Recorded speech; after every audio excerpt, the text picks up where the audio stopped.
Bonjour à tous et bienvenue dans 30 jours pour apprendre Photoshop, présenté par James, donc jour numéro 19. Aujourd'hui, nous attaquons le dernier épisode de la partie qui concerne la présentation des outils. Donc maintenant, nous allons voir comment ouvrir un document, quels sont les types de documents que Photoshop est capable d'ouvrir et comment, via Photoshop, ouvrir ces documents. Donc en étant sous Photoshop, nous avons la possibilité d'ouvrir des documents de plusieurs façons, notamment plusieurs types de documents également. Tout simplement, donc en allant ici dans la barre, dans l'onglet ici Fichier, donc en allant sur Ouvrir, raccourci CTRL O ou également commande O, comme ceci. Donc là, je peux ouvrir le document le document de mon choix. Je peux ouvrir également plusieurs photos, donc je vais notamment ouvrir celle-ci et celle-là. Donc voilà, je sélectionne deux documents, je les ouvre comme ceci. On voit que les deux documents apparaissent chacun dans une fenêtre séparée. On va voir un peu cela par la suite. J'ai aussi la possibilité donc pour ouvrir un document d'aller aussi dans Fichier, toujours ouvrir les fichiers récemment ouverts, donc les documents récemment ouverts. Donc ici j'ai ouvert tout un panel de documents, notamment celui-ci. Donc je peux également, après avoir fermé un document, aller dans Fichier, Ouvrir et rouvrir les documents déjà que j'avais déjà ouverts précédemment. Je peux également faire un double clic ici ou un seul clic, un double clic plutôt, et choisir un document au choix. Voilà. Donc ouvrir de cette façon.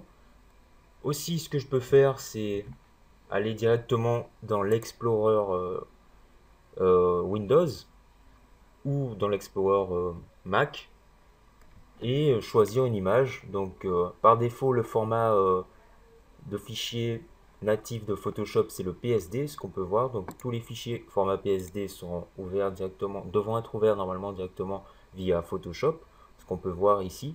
Donc si je veux ouvrir par exemple, il me suffit de double-cliquer dessus, hein, et voilà, mon fichier s'est ouvert. Donc si Photoshop n'est pas ouvert, en double-cliquant, le fichier va ouvrir Photoshop, va lancer l'ouverture du logiciel Photoshop, et ce fichier va être ouvert automatiquement.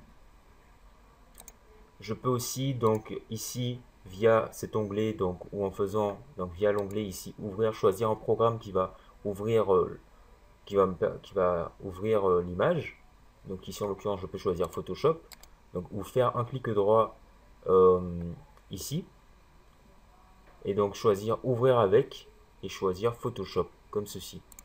Après j'ai la possibilité d'ouvrir plusieurs autres fichiers de types différents. Donc notamment on va voir, donc si je fais un CTRL O ici, j'ai la possibilité d'ouvrir des fichiers différents. Donc on a différents formats.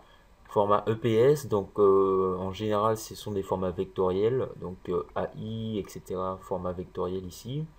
Format Flash, PICT, JPEG, PNG, etc. ou RAW. Aussi pour les photos, des fichiers vidéo également. Voilà, donc il ouvre un panel quand même de format d'image, c'est assez intéressant.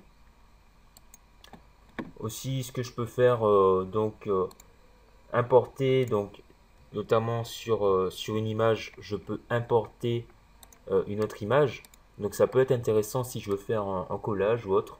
Donc j'ai déjà une image, une composition ouverte, si on peut dire, hein, un fichier ouvert. Je vais aller dans Fichier, Importer. Ici, cliquer ou aller dans Importation. Donc importation qui va me permettre de créer une animation vidéo, hein. Je vous invite donc, si vous ne savez pas comment faire une animation vidéo sur Photoshop, à regarder le tutoriel où je parle de la création de montage et de la gestion du montage, la gestion des calques pour faire un montage, gérer l'opacité, les mouvements et tout.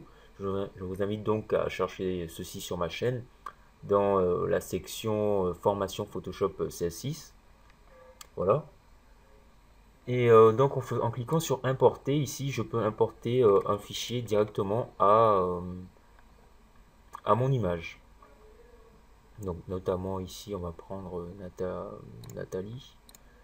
Voilà, et donc ça m'ouvre déjà mon image en tant qu'objet dynamique. Donc ça m'a créé un nouveau calque avec mon image. Donc on voit que c'est un objet dynamique que je peux redimensionner à ma guise. Voilà, et ainsi la placer de façon assez sympathique. Donc je peux faire plusieurs choses avec, faire un petit montage photo ou autre, ou également arranger. Voilà.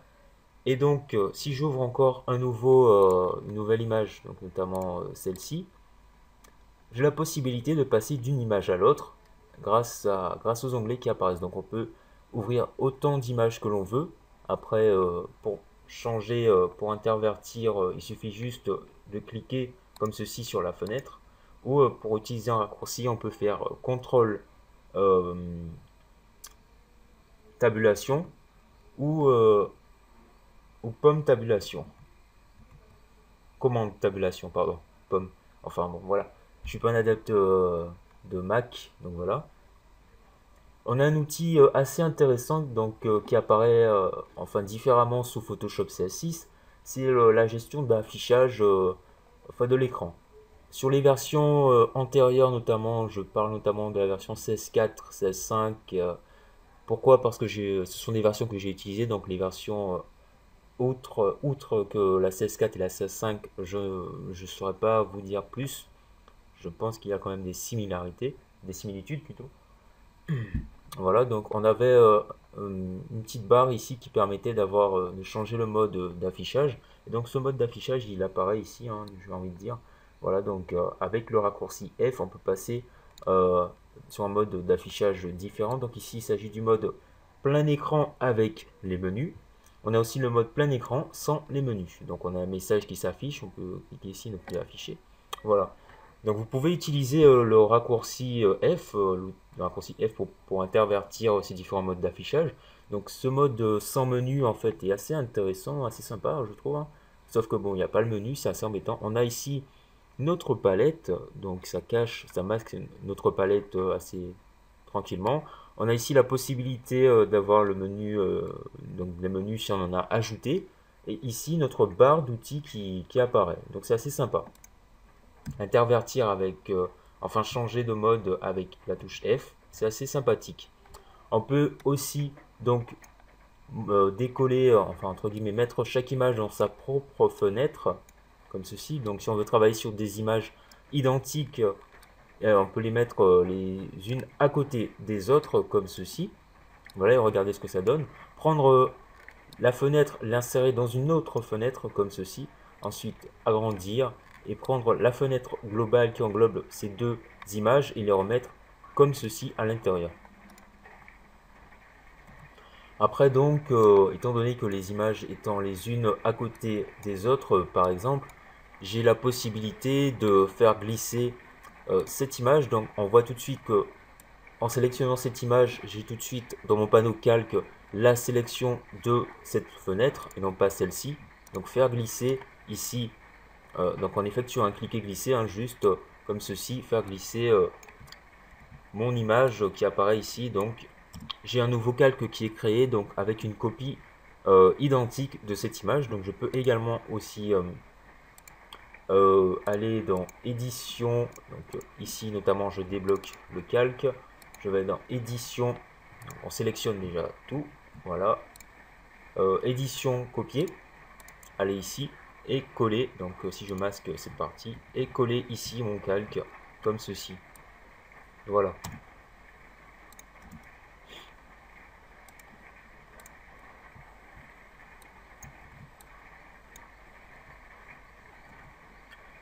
Voilà donc cet épisode touche à sa fin. Vous avez vu aujourd'hui comment ouvrir différents types de documents sous Photoshop, comment les documents sont disposés, comment l'affichage des documents a été disposé, comment importer également des documents, et ensuite comment déplacer la fenêtre des documents et tout. Donc je vous invite à essayer de voir quelles sortes de documents peuvent être ouverts. Donc on a vu qu'il y a tout type de documents, donc je vous invite à essayer. Et donc voilà, donc également aussi vous avez la possibilité, juste je vais vous montrer ça. Donc je reviens vite fait sur Photoshop.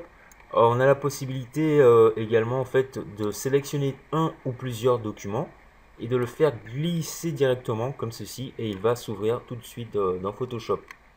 Ou supposons que j'ai déjà un document ouvert que je veux juste ajouter une autre image, je peux la faire glisser également. Donc ici elle va s'ajouter directement à la composition déjà existante. Si je veux créer une nouvelle fenêtre avec cette image, il me suffit donc de sélectionner l'image et de me positionner au-dessus ici, donc au niveau de la fenêtre à côté. Et là, j'ai une nouvelle fenêtre pardon, qui s'ouvre avec mon image. Voilà. Donc c'était à peu près tout pour parler de l'ouverture de documents, comment ouvrir des documents. Dans un prochain épisode, donc nous allons attaquer autre chose. Donc nous en avons fini avec les outils. Nous allons voir en fait maintenant la sauvegarde et ainsi que nous allons voir un autre dossier pardon, qui est la manipulation, euh, les filtres et les effets. Et donc nous allons voir la sauvegarde de documents et l'exportation de documents également dans un prochain épisode.